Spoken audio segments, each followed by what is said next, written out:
tell our readers who you are and how long you've been involved in music. Well, I'm a bit of a country boy out of Nashville, Tennessee. Grew up, family full of singers, musicians in the church. And this is something I've been doing my whole life. I just, and I've always wanted to sing, even in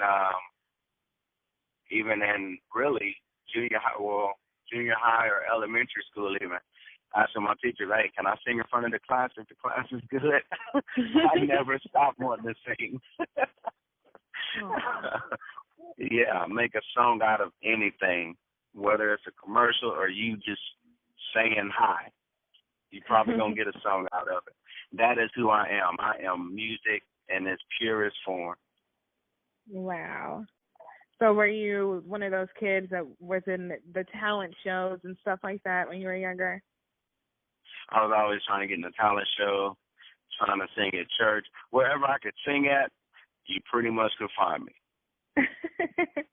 That's great. Now, Cree, tell us in 6 words, how would you describe yourself? Ooh. Okay, that's tough to do it in 6 words. But if I had to describe myself in 6 words, I would say singer, Christian, driven, lover, supporter, and funny. Funny. Okay, great. Those are all good characteristics to have also. All right. Now, the theme for February is unconditional love, as you may know. Just kind of tell us, what would you describe or how would you describe your perfect Valentine's Day? Now, we have a big male-based audience and, readers as well as female, so a lot of people probably, with the holiday coming up, a lot of people will want to know this. How would you describe your perfect Valentine's Day? Okay, are you sure you're ready for this? I'm ready. Okay. Are the readers ready for this? I think the readers are ready as well. Okay. Okay, my idea, this is just me. If it's my idea of a perfect Valentine's Day, it's going to be an all-day event, okay? It's going to start first thing in the morning. It's going to involve a nice resort. Okay. It's going to involve spending real good quality time with my wife, okay? I'm talking about we're doing a couple's mani-pedi because she ain't going to be the only one looking good. Right. Okay? We're going to do a couple's full body massage. Got to relax our body from everything we done all day. Really going to enjoy that. I'm thinking I'm going to do have to have flowers. Okay. We'll include a fancy restaurant. Wow. And let's not forget chocolate-covered strawberries. Oh, man. No, I know that. A lot of women like that. I know they do. So can't forget that. And because it's Valentine's, I got to have a hot tub. Okay. I got to have a hot tub. And not just, and then after all of that, it's time for bed, quote, unquote.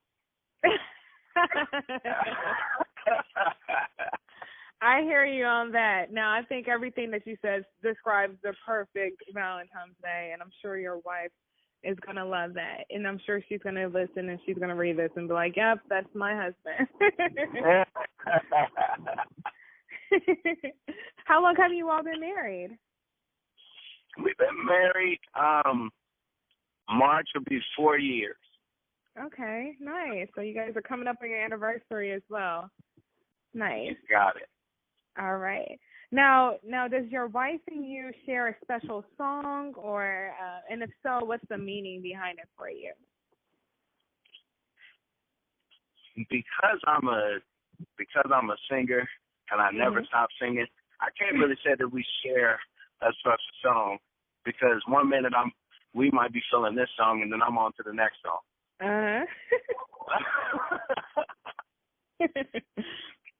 So whatever I make up is probably gonna be our special song at that time. Oh, I get that. Okay, so is there like a certain song that you hear, you could be away from her and you think about it, and it makes you think of her or anything like that?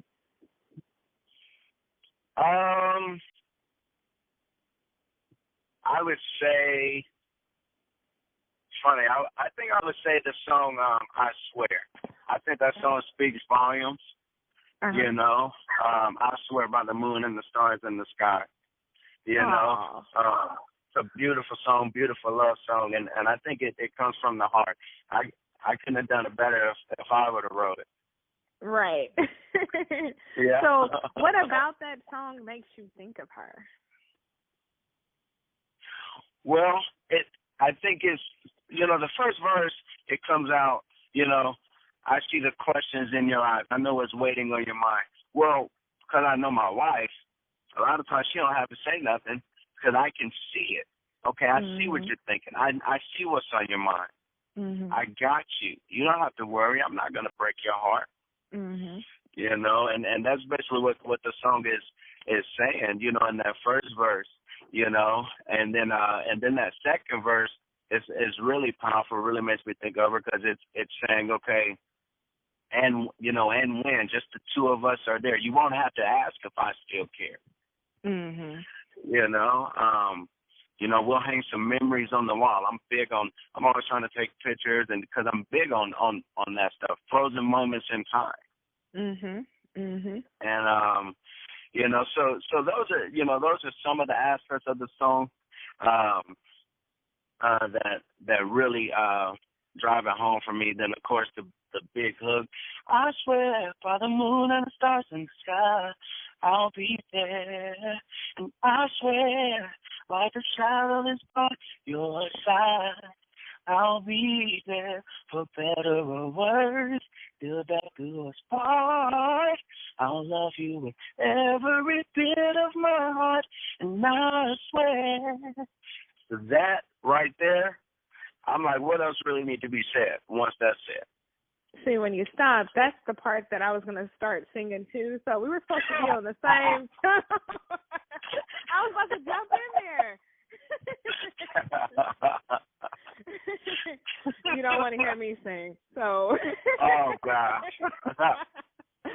No, okay. I think that's beautiful, and I think that's great. And you have a wonderful voice, by the way. Oh, thank you so much. It's all rough. I've been singing all week, but thank you. I was just trying to remember the words on the spot. You know what? If you would have said another word, I'm pretty sure you would have made it sound just as good because you're. Thank you. You could have said, "I promise." You know, I don't. Like, it doesn't have to be swear. It could have been something else. I'm like, man, that sounds a little different, but it sounds good. You know, so. I would have known. Remix, you know? All right. Okay, so Cree, now, do you have any influence behind your music? I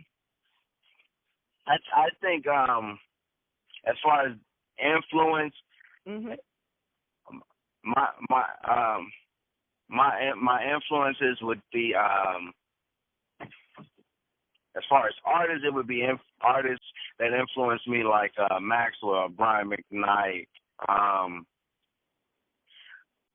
you know, those type of artists. And then as far as what really influences me, it's really matters of the heart, you know, love, relationship based songs. Relationship-based concepts. Those are the things that really influence me when it comes to music. So, like, for example, you might be talking to someone about what a particular situation that might be going on with your relationship, or whether it's good or bad. That stuff influences a lot a lot of music that I do, and a lot of the reason why I do it, because I come to realize that a lot of people, this is why I love music, because it's a universal language, but a lot of people cannot always articulate how they are feeling when they're feeling. But if the right song comes on, nothing else has to be said.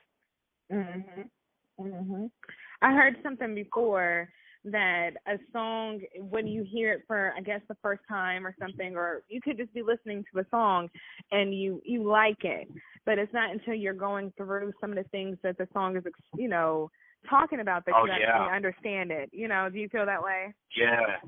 Yes. No, absolutely. Absolutely. You know, in fact, I mean, I look at, because I've been doing music for a long time, been writing songs for a long time, and I look back at a lot of the old songs that I was writing. Yeah, I was writing about love and you know, I'm gonna be with you forever, and you know, we ain't never breaking up or whatever. I was writing that type of stuff.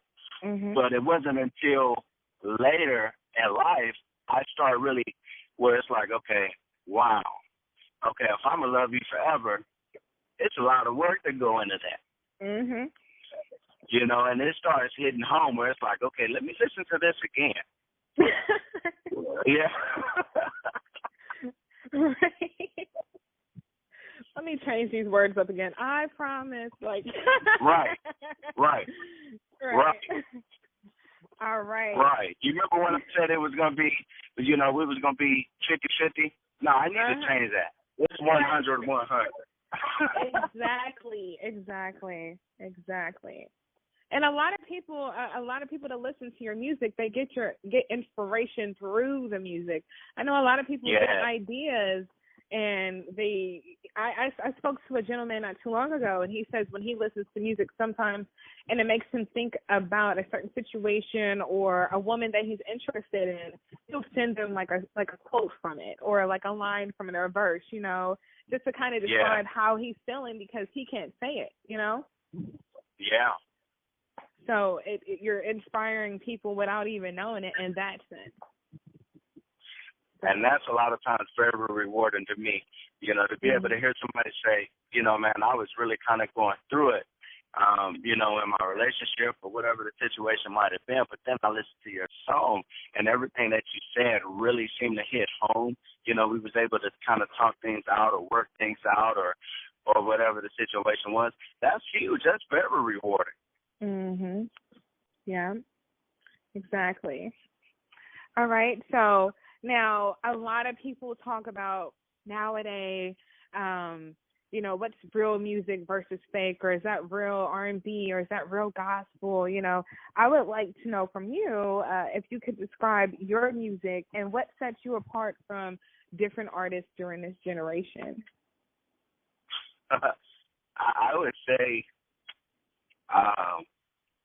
the music that I'm doing, I would definitely consider that real music, and that's what kind of sets me apart. And what I mean by that, it's real music. It's not just get the booty type of music.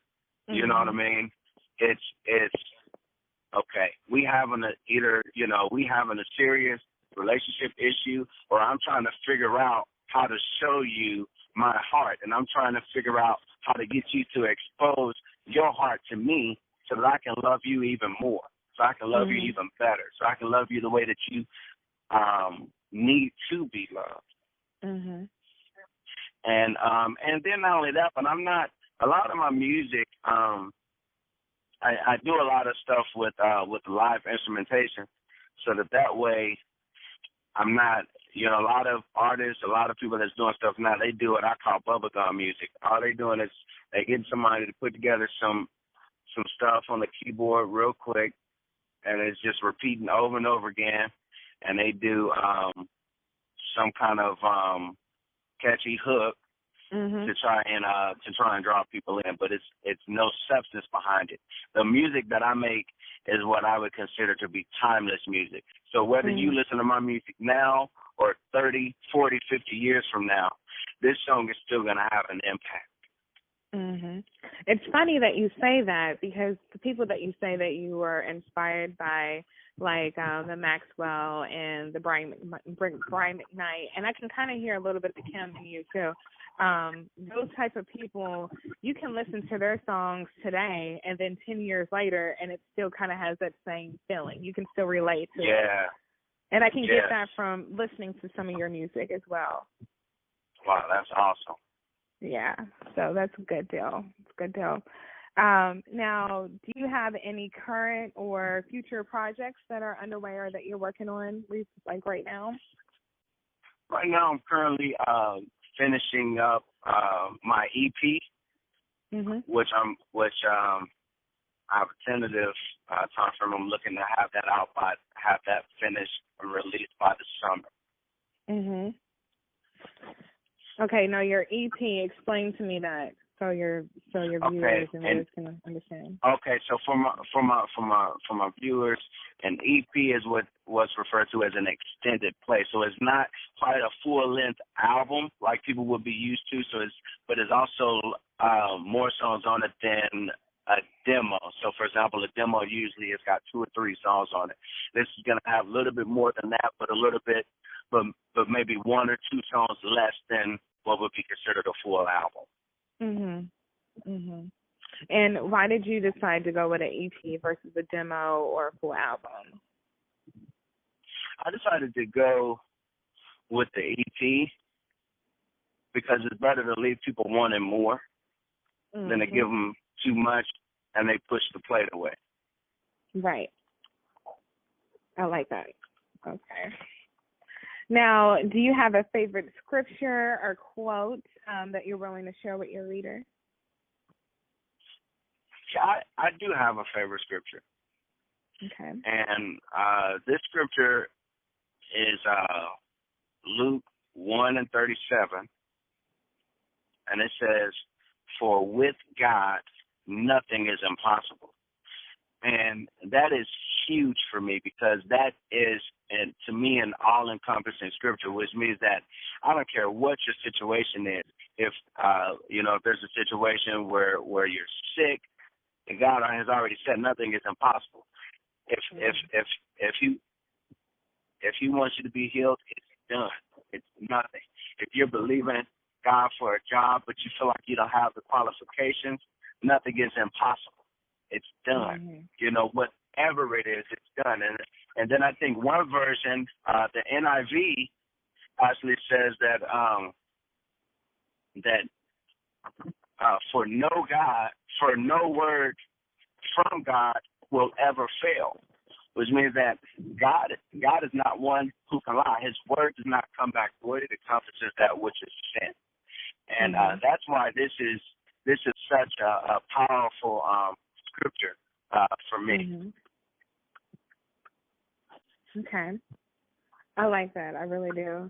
And a lot of times people need to hear that. You may see things or see other people, and with social media, it's really huge right now too. People see things or they see other people have things, and they kind of think, or they want to live like that, but they feel that it's not, they're not capable of doing those things. And with God, you're able to do anything outside of, even outside of just what you see on social media. Once you set your mind to it and have confidence in the word, then you can go far with it, That's it. That's it. I love that. I love that scripture too. Great. Now, I kind of want to branch off a little bit. I was listening to your song "Ordinary Man," and I just want to say that it's very extraordinary, and it's a smooth song. I really like it, and I can tell that there's a lot of passion and a lot of meaning behind it, and I can hear that through your voice. If you could just kind of explain what "Ordinary Man" means to you. Wow. Ordinary man means to me, it's almost ironic. I mean, it's called Ordinary Man, but the song is really saying essentially, listen, I'm not an ordinary man. And so in other words, it would be maybe what a female might consider an ordinary man. What do I mean by that? An ordinary man, the same type of the typical stereotype for that most guys have on themselves, that, you know, men are dogs and men do this, men do that. They don't listen. They don't, you know, it's like, you know, whatever with guys. And I'm basically saying, listen, I am not that one. Mm-hmm. I'm not. I've got goals. I'm making stuff happen, and I'm going to be here for you come hell or high water. You know, so I'm not an ordinary man. So don't put me in that box. And so that's what that song means to me. So when I listen to that song, or when I sing that song, that's basically what I'm trying to get people to see. It's almost like an application for love. I know. I was listening to something and it corrected me, but it said something like, put down what you're doing, and it was like saying something so you can do something now. Can you kind of like elaborate on that so I can remember? I listened to the song a lot. Oh, but put down what you're about to do. Mhm. Today and every day forward, it's about the pleasures of you. Mhm. So that's setting the tone right away, saying, listen, right away, I know most guys, it's about what you can do for me. But I'm telling you now, it's about me pleasing you. I live to please you. Right. Okay. Now, in that same sense, how would you you kind of speak on how you would please a woman, how you're there for a woman. How would you say a woman should be there for her man? A woman has to be there for her man by she's got to support him.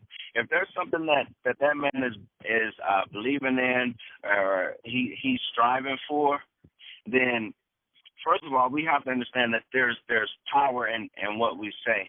And so if she's beating him up, you need to just give it up. You know, I don't know why you doing this, doing that, whatever. That is not good. She needs to support her man. As they say, stand by your man. Mhm. And she has to talk. She has to talk. Communication is the key, really, in any relationship. And especially the woman, to me, needs to be able to express her feelings. She's got to be able to allow herself to be vulnerable with her man, so that he can do what he was designed to do, which is to protect. And I would say she's certainly got to respect her man. She's certainly got to respect her man, because men do not like feeling like anybody doesn't respect them. Right. Everything automatically seems to go downhill for a lot of guys when they feel like they've been disrespected, whether it's by a male or another female. And so what do I mean by that? I mean, in instances where maybe you guys are having a simple conversation. It's not right for you to just walk off in the middle of the conversation. That is a sign of disrespect.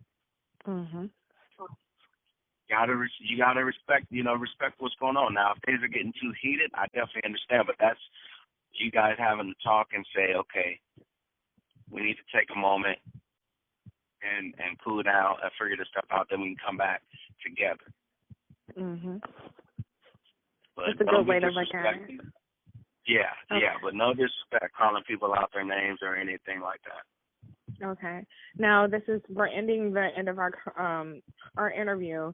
Now, since February is about unconditional love, can you just tell me what unconditional love means to you? Unconditional love to me means to me exactly what means just like how Christ died for us unconditionally. He already knew we were going to do the things that we're doing or that we're about to do. He already knew those things, but yet and still he said, you know what, I'm going to die on this cross and sacrifice myself so that they can have life and have life more abundantly regardless. That's without conditions.